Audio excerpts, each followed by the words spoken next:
It's open. I don't go out on dates with guys who don't open the door for me. Really? Really? Seriously? Yes. Oh, man. Most of the time, that male-female friendship dynamic never work out. And I'm talking about like 90% of the time. Because people tend to grow on you. Y'all start talking a lot. Y'all be texting each other. He know everything about you. You know everything about him. Y'all might go on some dates or whatever. And one of the persons, or maybe even both of y'all, start liking each other. More than a friend should. And I just had my experiences where it just don't work out. I remember I was like 21, 22. I had this girlfriend. I found out she was cheating on me with her male best friend. Simple as that. I get a little older. Me and this chick, we end up getting really close, become best friends. Like, this was, in my head, in my heart, in my mind, this was my best friend. This was my ride or die, my road dog. We were rocking out for like 2 years. And at this time, I had a girlfriend, too. And for the life of me, I couldn't understand why my girlfriend didn't like my best friend. Like, I tried to take them all out to a restaurant and stuff, let them talk and, just, vibe out and stuff. I'm like, maybe, she growing a little bit. Wasn't having it. Wasn't going. So it was like 2 years into our friendship, and the friendship was dying down, dying out and whatever. So my girl and my best friend ended up getting into it. And then my best friend, ex-best friend, tell my girl at the time, like, yeah, and if I wanted to, I could have had your man. Who? Who the fuck you could have had? She's like, yeah, I could have had your man. His mama loved me. His brothers loved me. His sister loved me. Everybody loved me. I'm like, but who she could have had? She was talking about me. See? And I didn't notice that. I'm like, nah, it ain't that. People would tell me, and I'm like, it ain't that. That's not, she just cool like that. She cool like that with everybody. They're like, nah, but she just got, when it come to you, it's just different. I'm like, nah, man, it's not that. Sometimes your woman can see in other women and other women what you can't. Sometimes your man can see, a lot of times your man can see in other men stuff that you can't, ladies. So yeah, a lot of times that friendship dynamic don't work out. One person came into the friendship liking the other person, or even if they didn't come in that way, eventually they start liking that person. It just is what it is, that's life. And life be lifing. As someone who was once a firm believer that men and women could be platonic friends, I've learned some information in my 21 years of living that has made me think otherwise. There's only one piece of criteria that can make that statement true. That criteria is the man can't have feelings for you, like, ever. Because the second he does, y'all don't have no friendship no more. I'm so sorry. I used to be like, no, we can move past the feelings and we can just have friendship. Wrong. Incorrect. Wrong answer. Sorry, you struck out. No. This will just never be the same after you cross that line. And so if you are recovering a delusional girly like myself, you're really just holding out hope for that one guy that you used to be besties with who unfortunately developed feelings for you. You're thinking, no, we can move past this. Baby, my condolences. You need a new friend. I'm so sorry. I'm so sorry. You need a new friend, Buki. Because he can't, actually. And I would hate to see you end up like me, constantly giving men the benefit of the doubt. Just go ahead, close that chapter while we're still here. And now that I'm grown, I realize that men and women, they can't be friends. I'm starting to realize that.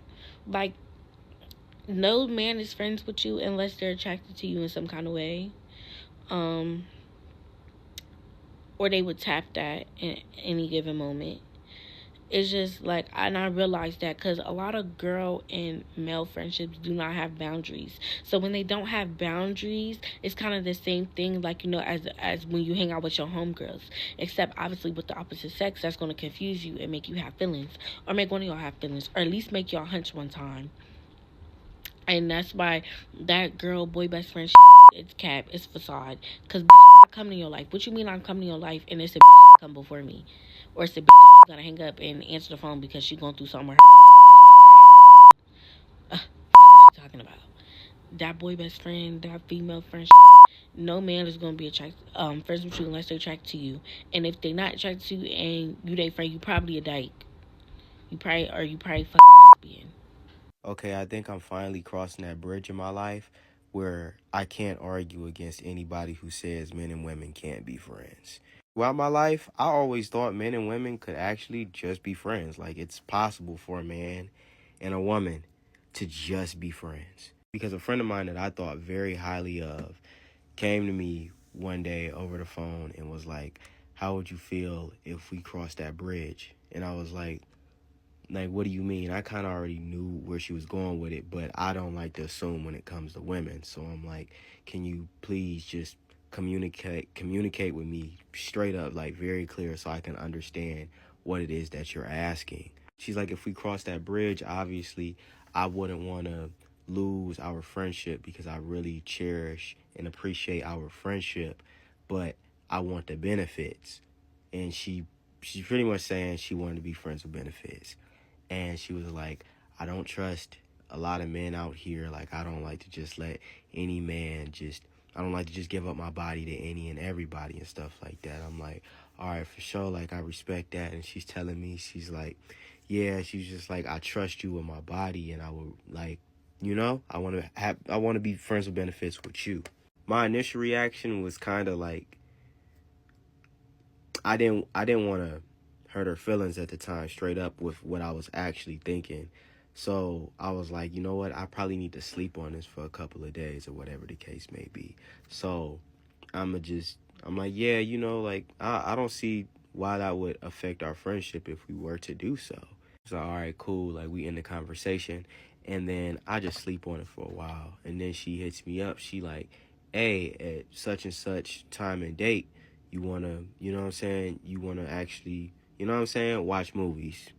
I'm like, I'll let you know if I'm free that day or not. But little did she know, I kind of felt disrespected in a sense, because over the past couple years, I worked very hard to heal from my previous relationship, and I haven't been out here just sleeping around with anybody. I just been focused on myself, focusing on God, getting right with God and stuff like that. And I really made like a promise and commitment to myself and God that I wasn't even gonna have sex until I get married again, like straight up. And it really kind of bothered me at the fact that I expressed all of that to her, thinking that she was genuinely my friend. And it was like she disregarded all of that. And she even told me on the phone, her words, that she was doing this selfishly, like she was just trying to do it for herself.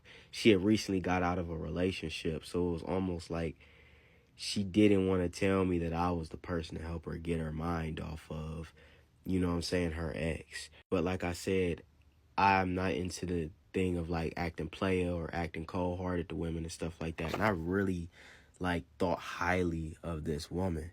So I expressed to her, I straight up told her like, this ain't gonna work for me.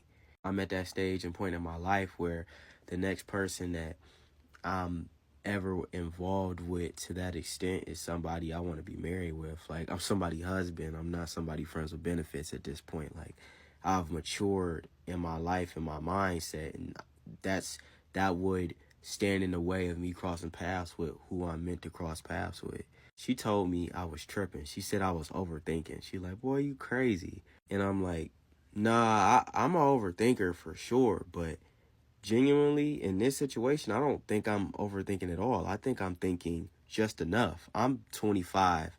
I don't have kids, thank the Lord, you know what I'm saying? But I think about that like nowadays, where I'm like, it's always that one situation right before things start getting good in your life, or right before you really start to figure things out and get things under control in your life, is right when like you mess around and have a child at the wrong time. And that's like one of the biggest things to me as well, is not just waiting until marriage, but also not just having a kid with just anybody just for pleasure. And I'm thinking about all of these things in my head, and I'm not breaking down all of that to her. I'm just giving her the point blank period of why I decided, hey, I'm not going to be that. I'm not going to sleep with you. She took it as me trying to humble her and make her feel bad about herself, but I genuinely wasn't. I just don't want to be somebody's friends with benefits. And I really felt disrespected at the fact that I thought more of our friendship, and she just was trying to use me. and felt confidently enough in wording it in a way like it was doing me a favor, but she was just trying to use me, bro.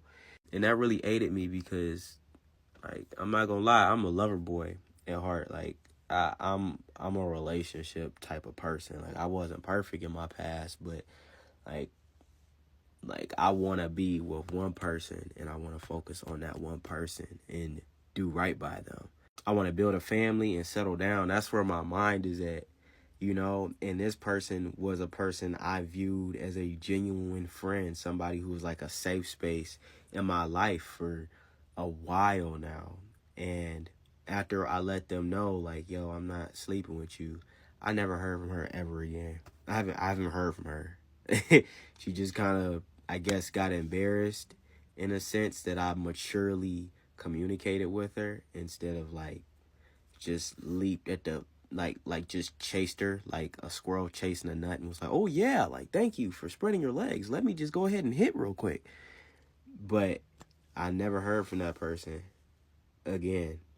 And at first it just really ate at me and bothered me because it was like, dang, bro, like, even the people you think the highest of don't even think the highest of themselves, in a sense. And I know there's a side of this story that a lot of people would look at it and be like, I'd probably just do friends with benefits because I got trust issues. But I worked really hard to not end up in no toxic relationships or just fall for the wrong person, and just be patient for what's meant for me.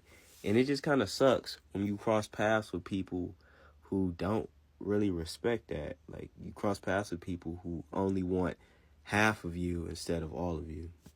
If you're still listening to this, bro, thanks for tuning into my TED Talk. Okay, good night.